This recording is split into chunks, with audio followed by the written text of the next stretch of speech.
बाबा। वो नए साल की शाम थी और चारों तरफ बर्फ गिर रही थी। सब लोगों के घर बहुत खूबसूरती से सजे हुए थे। रंग बिरंगी चमकती हुई सजावट और जगमगाती रोशनी से भरा एक बड़ा सा क्रिसमस ट्री। अचानक दरवाजे पे किसी के खटखटाने की आवाज आई। क्लेरा, जो घर में सबसे छोटी थी, दरवाजे की तरफ बड़ी ही खुशी से जाने लगी और उसने दरवाजा खोला। उसके अंकल अपने साथ बहुत सारे तोहफे लेकर आए थे। जब क्लेरा ने इतने सारे तोहफे देखे तो वो बहुत खुश हुई। अपने तोहफे खोलने के लिए आधी रात तक इंतजार नहीं कर सकती थी। उसे तोहफा फौरन चाहिए था। उसके अंकल क्लेरा को नाराज नहीं करना चाहते थे, इसलिए उन्होंने उसे तोहफा दिया। बहुत ही खुशी के साथ उसने अपना तोहफा खोला। ये बाकी तोहफों के मुकाबले सबसे अच्छा तोहफा था। उसके अंकल का तोहफा एक अजीब से चेहरे वाला नट क्रैकर था, जिसकी लाल नाक और पतली मूछें थीं।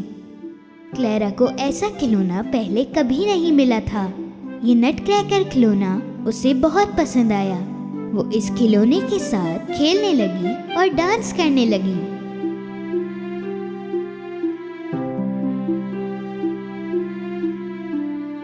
क्लेरा के नटखट भाई को अपना तोहफा पसंद नहीं आया और उसने उसे फेंक दिया।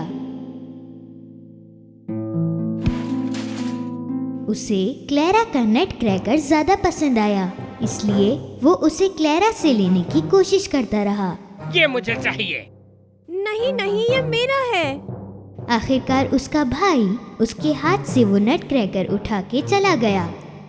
सुनो फ्रिट्स, मेरा खिलौना मुझे वापस कर दो। जाके अपने खिलौने से खेलो। मुझे वो चूहा बिल्कुल पसंद नहीं। ये नट क्रैकर मेरा है। प्लीज फ्रिट्स, मेरा नट क्रैकर मुझे वापस कर दो। ये लो। जब क्लेरा अपना खिलौना उठाने के लिए उसके करीब गई, उसने देखा कि उसका एक हाथ जमीन पर टूटकर गिरा हुआ था। क्लेरा बहुत ही उदास हो गई और रोने लगी।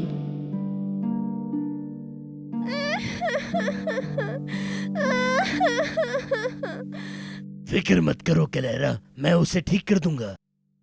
आधी रात गुजर चुकी थी। नए साल का जश्न खत्म हो गया था और सारे बच्चों की तरह क्लेरा भी बहुत थक गई थी और वो सो गई। पर वो नट क्रैकर के बारे में बार बार सोचे जा रही थी। मुझे यकीन है कि अंकल नट क्रैकर को ठीक कर देंगे। वो अपने अंकल को देखने के लिए बेड से नीचे उतरी और वो जल्दी से लिविंग रूम में जा पहुंची और उसने देखा नट क्रैकर ठीक होके उस क्रिसमस ट्री के पास पड़ा हुआ था। क्लेरा बहुत खुश हुई और उसने नट क्रैकर को गले लगाया और सुकून से सो गई। कुछ देर बाद क्लेरा को कुछ आवाजें सुनाई देना शुरू हो गईं और हल्के से उसने अपनी आंखें खोली। उसे लगा कि वो एक ख्वाब देख रही है और इसीलिए वो फिर से सो गई। उसको ये नहीं पता था कि उसी वक्त उसने नेवरलैंड जाने के लिए अपनी यादें शुरू कर दी थी। वो आवाजें फिर से आने लगी, जैसे कि चारों तरफ चूहे आवाजें कर रहे हों। क्लेरा ने एक बार फिर अपनी आंखें खोली। घर का सारा फर्नीचर अब काफी बड़ा लगने लगा। क्रिसमस ट्री जहाँ पर वो सो रही थी अब एक बड़ा पेड़ लग रहा था। क्लेरा अब पूरी तरह से जाग गई थी और उसी वक्त उसे एक एहसास हुआ कि सारी चीजें बड़ी नहीं हो रही थी, बल्कि वो खुद छोटी हो गई थी। और उसने देखा कि चूहों का बादशाह अपने सिपाहियों के साथ आगे बढ़ रहा था।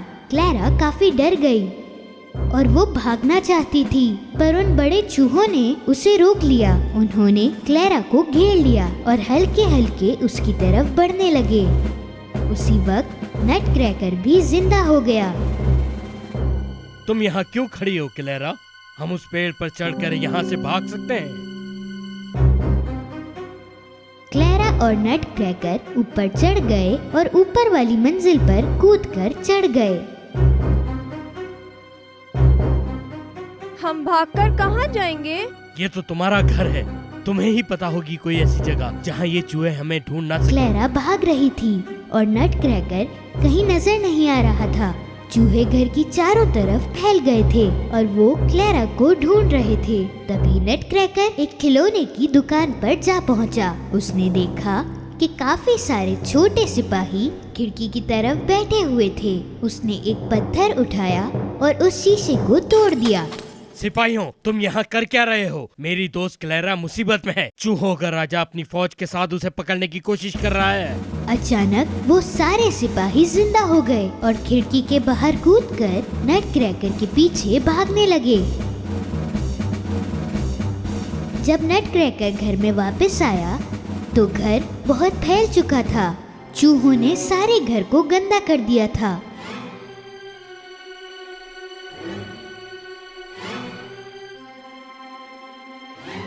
नट क्रैकर और उसके सिपाहियों ने अपनी तलवारें निकाली और चूहों के राजा और उनके सिपाहियों के साथ लड़ने लगे। वहाँ सिपाहियों से ज्यादा चूहे मौजूद थे। काफी सिपाही मर गए। नट क्रैकर की हालत खराब थी। उसे भी काफी चोटें आई थी। क्लेरा जहाँ छुपी हुई थी वहाँ से बाहर आ गई। उसे लगा उसे कुछ करना चाहिए, पर वो इतनी छोटी थी कि उसे लगा कुछ भी करना मुमकिन नहीं होगा। चूहों का राजा नट क्रैकर के पास गया और उसने तलवार नट क्रैकर के चेहरे के करीब बढ़ाई। क्लेरा पीछे से चिल्लाई और उसने अपना जूता चूहों के राजा की तरफ फेंका। तुम गंदे चूहे! जूता उड़कर चूहों के बादशाह के सर पे जा लगा। चूहों का बादशाह जमीन पर बेहोश होकर गिर पड़ा। अपने बादशाह को जमीन पर पड़ा देख बाकी चूहे जान गए कि हम ये जंग हार चुके हैं और इसलिए वो सारे चूहे अपने बादशाह को लेकर घर से बाहर चले गए।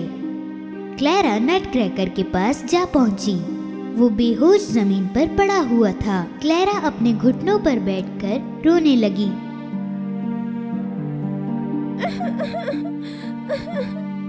नट क्रैकर उठ जाओ। अचानक एक परी क्लेरा के पीछे नमूदार हुई। अपने नीले कपड़े, पंख और लॉलीपॉप जैसे जादुई छड़ी के साथ वो परी बहुत ही खूबसूरत दिख रही थी। परी क्लेरा को रोते हुए नहीं देख पा रही थी और इसलिए उसने अपने जादू का इस्तेमाल किया और उसी वक्त नट क्रैकर एक खूबसूरत शहजादे में तब्दील हो गया। क्लेरा नट क्रैकर को शहजादे में तब्दील देखकर बहुत हैरान हुई।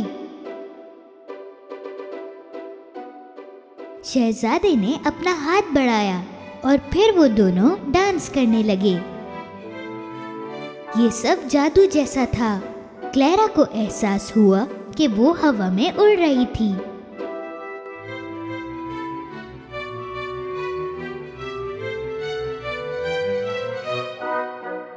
और वहाँ नमूदार हुई कैंडी परी।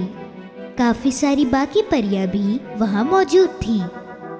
वो परियां क्लेरा और शहजादे को कैंडी लैंड ले गईं। कैंडी के बने पेड़, जेली बीन के फूल, गुलाबी तितलियां, सुनहरे टॉफी के सेब, वो एक जादुई जगह थी। क्लेरा अपनी कहानी बताने लगी और उसके साथ जो कुछ भी हुआ वो भी। मुझे पता है तुम्हारे साथ क्या हुआ था। डरो मत क्लेरा, तुम हमारे साथ महफूज हो। कुछ देर बाद वहाँ एक बांसुरी की मीठी धुन पूरी जगह फैल गई और फिर परियां और रंग बिरंगे फूल नाचने लगे। कुछ देर बाद नट क्रैकर और क्लेरा भी डांस करने लगे। चारों तरफ नाचते हुए रंग बिरंगी पेड़, लॉलीपॉप्स और कैंडीज। क्लेरा और शहजादी को अचानक ये एहसास हुआ कि वो स्टेज पर हैं। जब बांसुरी की वो धुन खत्म हो गई, क्लेरा ने आसपास देखा। वो स्टेज पर थी और लोग तालियों से उसकी बहुत तारीफ कर रहे थे। क्लेरा ने नीचे झुककर उनका शुक्रिया अदा किया और खुशी से उसने अपनी आंखें बंद कर ली। Clara, Clara!